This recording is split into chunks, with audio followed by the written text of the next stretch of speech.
سیدنا ابو ہریرہ رضی اللہ تعالیٰ عنہ سے روایت ہے کہ رسول اللہ صلی اللہ علیہ وآلہ وسلم نے فرمایا، جس نے جنگل میں اقامت اختیار کی وہ سخت دل ہو گیا، جو شکار کے پیچھے چل پڑا وہ غافل ہو گیا، جو بادشاہ کے دروازے پر آیا وہ فتنے میں پڑ گیا، اور جو آدمی بادشاہ کے جتنا قریب ہوتا جائے گا وہ اللہ تعالیٰ سے اتنا ہی دور ہوتا جائے گا۔ سیدنا معاذ رضی اللہ تعالیٰ عنہ سے مروی ہے کہ رسول اللہ صلی اللہ علیہ وآلہ وسلم نے فرمایا، جس نے اللہ تعالیٰ کے لیے دیا، اللہ تعالیٰ کے لیے روکا، اللہ تعالیٰ کے لیے محبت کی، اللہ تعالیٰ کے لیے بغض رکھا اور اللہ تعالیٰ کے لیے نکاح کیا،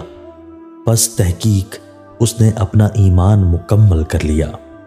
سیدنا عبداللہ بن عمر رضی اللہ عنہما سے مروی ہے کہ رسول اللہ صلی اللہ علیہ وآلہ وسلم نے فرمایا، جو اللہ کا واسطہ دے کر پناہ مانگے اس کو پناہ دے دو، جو اللہ کے نام پر تم سے سوال کرے اس کو دے دو، جو تمہیں دعوت دے اس کی دعوت قبول کرو، اور جو تم سے کوئی نیکی کرے اس کو اس کا بدلہ دو۔ اگر بدلہ دینے کے لیے تمہارے پاس کچھ نہ ہو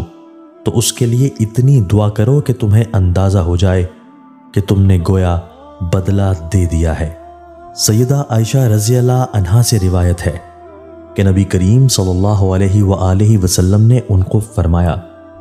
جس کو نرمی عطا کی گئی اس کو دنیا و آخرت کی خیر و بھلائی سے نواز دیا گیا، اور صلہ رحمی، حسن اخلاق اور پڑوسی سے اچھا سلوک کرنے جیسے امور خیر گھروں اور قبیلوں کو آباد کرتے ہیں اور عمروں میں اضافہ کرتے ہیں۔